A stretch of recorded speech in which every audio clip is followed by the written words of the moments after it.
Hi, this is Sean D'Souza, and you're listening to the 3-Month Vacation Podcast. This podcast isn't some magic trick about how to work less. Instead, it's about how to really enjoy the work that you do and to enjoy your vacation time.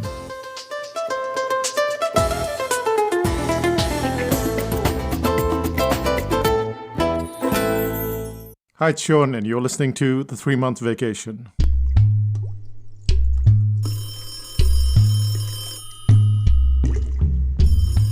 When I was growing up in India, it would take 7 years to get a phone connection. You'd apply for a landline, and then it was an astounding 7-year wait, which would be fine if the phone worked right away. As kids, we were jumping for joy when that clunky black rotary phone was installed. We were then informed that it would take another few months before we could make our first call. Eventually, however, the phone would work and you could make and receive calls. Unless it rained, in which case the line would go dead. You then had to file a complaint by calling the telephone exchange, or you could go there in person. And because the bureaucracy worked so slowly back then, the only way to get a phone up and running was to bribe the technicians who fixed the lines. And my father refused.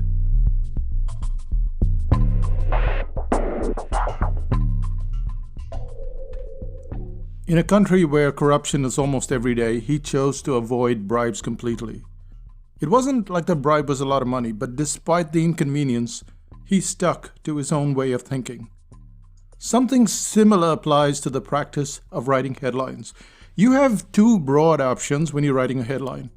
You can either choose to use clickbait type of headlines or stay away from them, despite knowing that clickbait might get you better results. But what are clickbait headlines anyway? You may or may not be familiar with the term, but you're more than likely to have seen the headlines as you browse through the internet. We could do with some examples here, couldn't we? So here's the first example. His first 4 sentences are interesting. The 5th blew my mind and made me a little sick. Notice that headline? It really has no detail. So when you're reading it, it's like, what's the 5th line? The second headline, she never got married, and now we know why. Same thing there. The headline is unusual, but it's just forcing you to click on it. The third headline is, you won't believe how these 9 clickbait headlines work, and number 8 is a killer. Those are 3 types of pretty odd headlines. They're clickbait. They're forcing you to kind of click on them. But I doubt that we'd stoop to that kind of headline. They're so vague. They're so crazy. Why would we do something like that? And it's true. We wouldn't stoop to that depth when writing a headline. Even so, there are headlines that seem harmless and they still very much fall in the clickbait basket. And these are headlines with this and those and these in them.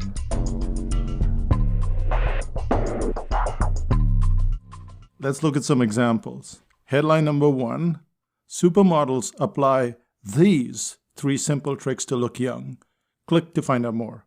Headline number 2, try this tonight if you have a nail fungus.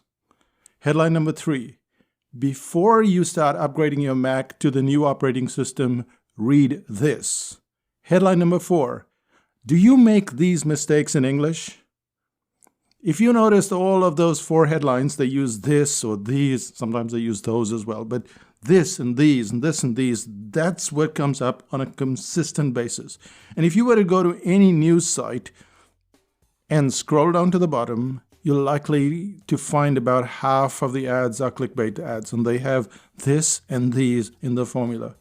Which isn't to say that this or these is a bad curiosity driver by itself. In reality, the 4th headline, do you make these mistakes in English? It's not from any website.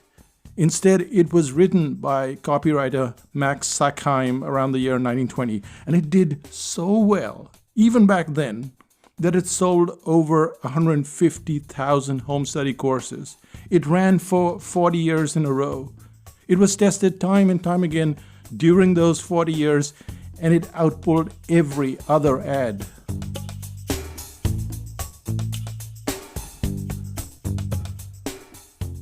Which is why clickbait artists copy Max Sackheim's style. They use this or these.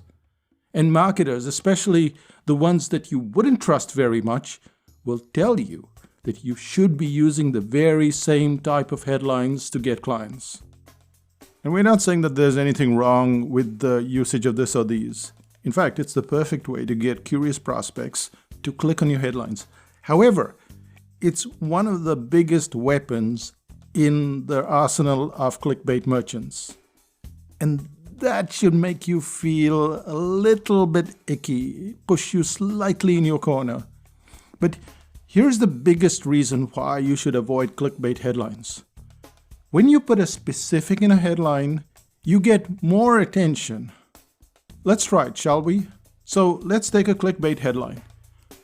Why eating this vegetable will help you get more fiber. Versus why eating moderately baked potatoes will help you get more fiber. You see what happened there? We told you it was potatoes. You know what potatoes are. You kind of are curious what moderately baked potatoes are. And that gets you into the article.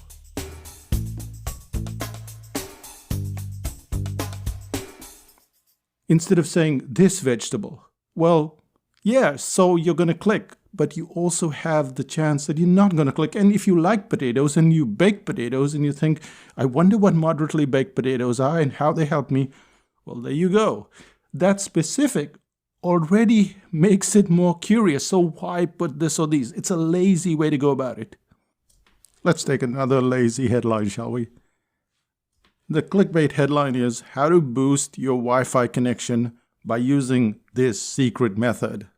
And the normal headline is, or rather the better than clickbait headline is, how to boost your Wi-Fi connection by using self-optimizing Wi-Fi technology.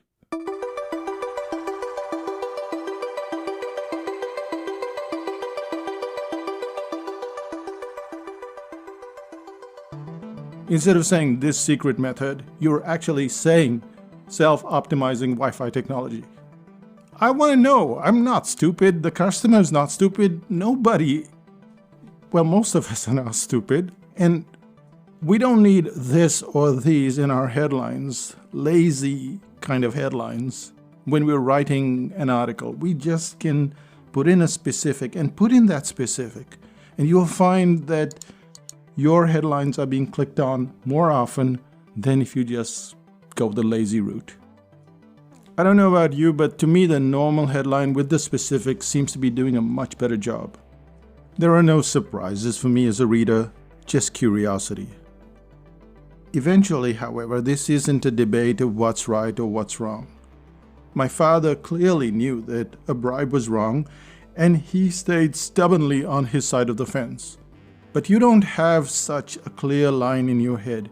The only thing that you need to know is that spam merchants use it a lot.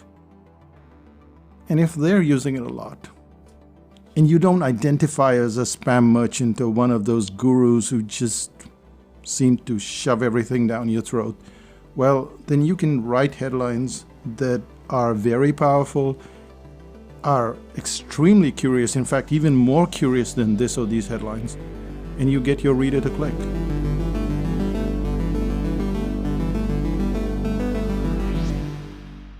And that's what it's all about. Tum tum. Let's get all about tum tum. Let's get all about tum tum. Well, that brings us to the end of this podcast, and let's find out what's happening in psychotactics land. The year started out with the startup series, where we looked at the psychology and strategy of starting up a business, starting up a project. And at some point in time, that product will be available. Another product that I've been working on for quite a while is the first 50 words. Now, you might not know that term just offhand, but the first 50 words are the first paragraph that you put in your article, and almost always that is the hardest thing to do. It was always that struggle. How do I start? How do I start? And you can't seem to get started. And then when you get started, you cancel it. And then you keep coming back and fixing it. And, it's like the equivalent of when you used to write a paper, you crumple the paper and throw it out and throw it out and throw it out. Here we keep deleting it. And that's the problem that it solves. So that's another product that's going to come out. It's in the process of being put together. So these are a couple of things that you might want to look for in the days to come. And I know those are the list of things that are unavailable, but what's available? What's available is the uniqueness course. This is on the 26th of September. You have to go to psychotactics.com/you and goodies. So you goodies. But why is uniqueness so important? And you want to think of it as a company that sells many products. And you would say, well, this company has a uniqueness, but it sells many products. It sells phones, it sells computers, it sells whatever. And every time it releases a product, it has to justify why you should replace your old phone or your old computer. It's not even old, but why you should do that. And so every product and every service and every training that you have needs a uniqueness of its own. It's not just the company that requires a uniqueness. And that's why this course is so important. Again, it's on the 26th of September, and you have to be on the waiting list to get any notification. So go to psychotactics.com/you goodies, and of course that signifies that you're going to get goodies. And that pretty much is it for September. But what are you going to do while you're waiting? Well, 5000 BC is a place that is completely different from any other place on the internet, which means that you can bring your project and ask your questions and you get repeated answers. So sometimes maybe you're writing like a sales page and you want to go about it bit by bit by bit, and you don't want to buy any course. Let's assume you don't. You can ask those questions bit by bit. There are people who have written their whole sales page, one comment, one post at a time, and guess who comes in to answer those questions? Yes, I'm there, except when we're on holiday, except when we're taking a break. Even now, with all this situation, we will take our breaks. I'm there all the time, and you get your questions answered in great detail. So you might want to consider 5000 BC if you're feeling pretty lonely in your business, lonely sitting at home, lonely working on the business, not sure who to ask the questions to. Well, this is the place to be. So go to 5000bc.com, and I think you'll find a very kind place. The motto is be kind, be helpful, or be gone. So we'll see you in 5000bc.com, and I'll say bye for now. Bye-bye.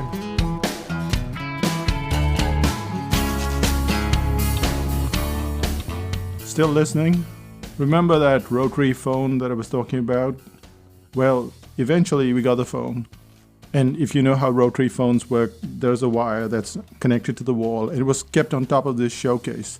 And one day my parents went out, and at least in India, you didn't need a babysitter. And I might have been around 10 years old, and my brother would have been 9. And we got into a fight while our parents were away. Somehow we ended up wanting to deal with the phone. Both yanked at the phone. The wire came off the wall. The phone fell onto the ground and smashed into what we thought was 1,000 pieces. It took so long to get that phone, and there it was on the floor in 1,000 pieces. That wasn't a good day. Well, that's it from Psychotactics Land. I'll see you in 5000 BC. Bye-bye.